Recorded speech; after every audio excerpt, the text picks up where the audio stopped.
Hello and welcome back to Lost in Sci-Fi and Fantasy. I'm your host Leo, and today we're talking the 2005 classic animation Robots. But before we get into that, I do have an update on, as I like to call it, the adventure. And the update is that I got the job. So I'm currently in the process of getting everything together for that. I won't be starting until later on in the month, but I have a lot of prep work to do before then. So it is going to be very busy. But hey, this is going to be very interesting and a very fun situation, so we'll see how things go. Hopefully, pretty good. But yes, with that said, a lot of things are going to be changing, and it's going to be very difficult to figure out exactly how and when things are going to happen. But overall, I should be able to, at the very least, get more episodes of Lost in Sci-Fi and Fantasy out at a decent rate. Like, nothing should really change in the upload rate of Lost in Sci-Fi and Fantasy, but there's a small chance that the challenge will be affected. Hopefully not too much. And since I do have the job, I will have to expand the rules of the challenge to include things like games from my PC or my Vita and whatnot. And if I'm lucky, I'll still be able to do some of my PlayStation games. So we'll see how that's going to work. But in the meantime, let's go ahead and continue on. So yes, this week I decided to tackle the 2005 animated film Robots, just because I've been really wanting to rewatch that movie. Honestly, it's a movie from my childhood. I grew up watching it, and it was one of my favorites, and I can kind of see why now, looking back at the movie. My personal history is, yes, it was a movie I grew up, I watched and rewatched it a lot. Not as much as others, like Star Wars or Scooby-Doo movies. I rewatched a lot of Scooby-Doo movies. But it was one I would come back to every so often because I liked it. And I've been seeing it kind of re-emerge lately, where certain scenes are being played on like TikToks and shorts and whatnot. So I've been kind of getting the urge to rewatch it. And so I did. It's currently available, at least for a little bit longer, on Max. And that's when I kind of stumbled upon it. I was just searching through Max to see if there was anything interesting to watch for another episode to do. And I came across it and I was like, you know what? Yes, I will do that. And so I did. It is a very fun film for the time. And I think part of why I liked it is a lot of the film is random shit just kind of going on. Mostly, a lot of it is showing off. The movie's just showing off for the most part. It's a really long tech demo wrapped in a coming-of-age story. Pretty much. Because a lot of what the film is a series of very cool and complicated animation sequences pieced together with some story bits that are pretty good. The cast is, absolutely packed out with actors. It has Mel Brooks, Ewan McGregor, Halle Berry, Drew Carey, Amanda Bynes, Robin Williams. Had a ton of people. Jennifer Coolidge, even.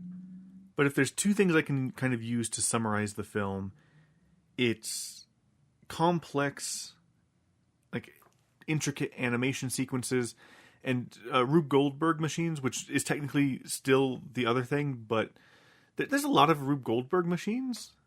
Yes, it's a very interesting film from that perspective, and it is really beautiful animation, and it goes really smoothly, and I like how the detail on each of the characters, like as they move around, you see each little bit move, and if something's connected to another thing, it moves along. Like the main bad guy's tie is like bolted to a certain like slat on his neck and then like to his chest, and as it moves, it has like a ribbing to it, which is very interesting. But yes, that's kind of the thing, is that a lot of it is just like very detailed animation sequences pieced together with a nice coming-of-age story that is about Rodney Copperbottom. We see him from a quote-unquote birth all the way through to trying to strike it out on his own as an inventor. He is raised by his mother and his father. His father is a dishwasher who he had a dream of being a musician, but his father had struck down his dreams, and so he decided to refit as a dishwasher, and that's how he spent his life to that point. And he does not want to harm his kid's dream, so is encouraging him to go to the big city and meet Big Weld and get his invention seen. Now, his invention is Wonderbot. He had made it for his dad to help with the dishwashing, because as time has gone on, his work has literally piled up, and it has become increasingly difficult for him to complete his tasks as he gets older. So Rodney goes out into the big city and comes across Fender, who's, basically he's initially part of the whole, like, oh, the big city's overwhelming kind of thing, taking Rodney's picture and trying to sell it for like $50, but it turns out the camera doesn't even have film in it. But anywho, after getting through the initial big city is big scene, it goes into its first like big Rube Goldberg thing with the Crosstown Express, I believe it's called, which is this big ball cage thing that they sit in, and it goes down this track, and it's just a big Rube Goldberg sequence to, again, show off, look at how good this animation can be. Then, afterwards, when they get to Big Weld's company, Fender's literally just, because he's also in the orb thing, that's where they re-meet and reintroduce, and then he gets literally kicked off to somewhere, while Rodney goes and has his dreams crushed by the fact that Big Weld is no longer at Big Weld's company, and it is under new management. After Rodney gets kicked out, because he kind of breaks in to pitch his invention, but the company's under new management that is all about trying to get rid of the old robots and force them to either upgrade or be scrapped. After Rodney gets kicked out for kind of breaking into their meeting, he ends up magnetized, and on this, once again, another animation sequence where it's just him being chased down by a bunch of metallic objects, and since it's a robot world, almost everything's made of metal, so he gets chased down by everything and ends up stuck in a barrel and knocked out in like an alleyway, where he once again re-encounters Fender, who is trying to steal his foot. He chases down Fender, gets his foot back, but Fender's head falls off, and he then meets the rest of Fender's family, who at first are hostile until they learn that he can, one, fix them, and two, he didn't really mean any harm. So Rodney fixes Fender's neck and whatnot. Then he goes to stay with him and his family, and their kind of found family. And Rodney he wants to try to find Big Weld and set things right, but he's expecting, more pushback from people, but he's surprised that's not happening. And at that moment, a riot's about to happen, as the local repair shop is no longer selling replacement parts. They're only selling upgrades. So from that point, Rodney decides to help and repair the older robots. And he becomes very popular as he does this, kind of meeting the ire of the person who replaced Big Weld, Ratchet. So Ratchet, His whole thing is, of course, trying to get people to upgrade, but he also wants to feed the scrap down to his mother, Madame Gasket, who is trying to, well, take these scraps and robots and turn them into upgrades for money, essentially. And that's kind of the whole scheme. So once they hear that someone is repairing the robots, she's pushing him to, finally pull the trigger, I guess potentially literally, and kill Big Weld. But with Rodney hearing that his dad is no longer able to get a replacement part, and it potentially has very little time left to live, Rodney decides to put his initial plan of finding Big Weld into fruition, and they find out that Big Weld should be at the Big Weld Ball, so they break into the Big Weld Ball, where they find that he isn't there. So Rodney confronts Ratchet about this, stating that Ratchet is hiding Big Weld somewhere, that there's a big conspiracy, and that he's been the one fixing the robots. At this point, he's about to get escorted out when Cappy, the love interest, saves him and decides to take him to Big Weld, where they find that he's there. He's just been playing with dominoes. He's been distracted by dominoes this entire time, kept complacent with the dominoes in his free time, as Ratchet had, ousted him from the company because he felt that profit was more important. Well, at this disappointment, Rodney's, of course, expresses his disappointment and stated that, I always wanted to grow up to be like him, but it's one of those classic, you never want to meet your heroes kind of things. Except for, in this case, instead of being completely, wrong about him, it's more of a situation where he's kind of just been defeated, Sure, he's turning his back on some of his ideology, but it's because he's been ousted from his company and he can't really do much.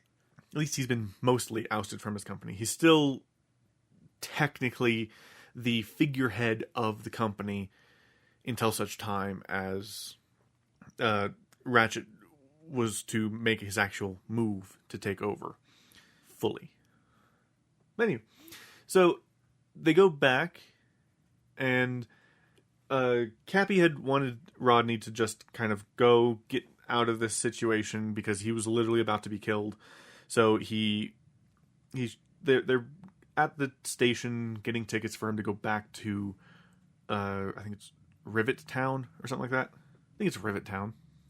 There he ends up meeting up with his found family because they're there to say goodbye and also turn tail and run. But then immediately everything gets turned around. It's kind of a bit of a rushed turn to the finale, as literally everyone shows up there, the found family and whatnot, and then they're immediately ready to turn and run away.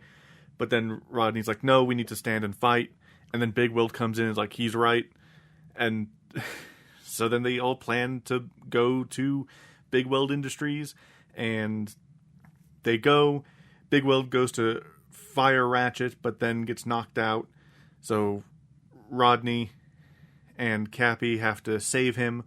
Rodney has to repair him in yet another kind of Rube Goldberg-y scene. And it's then a chase between these two magnet car things, culminating in a big battle between Madame Gaskets and her people and all the older robots that need like replacement parts or at least repair.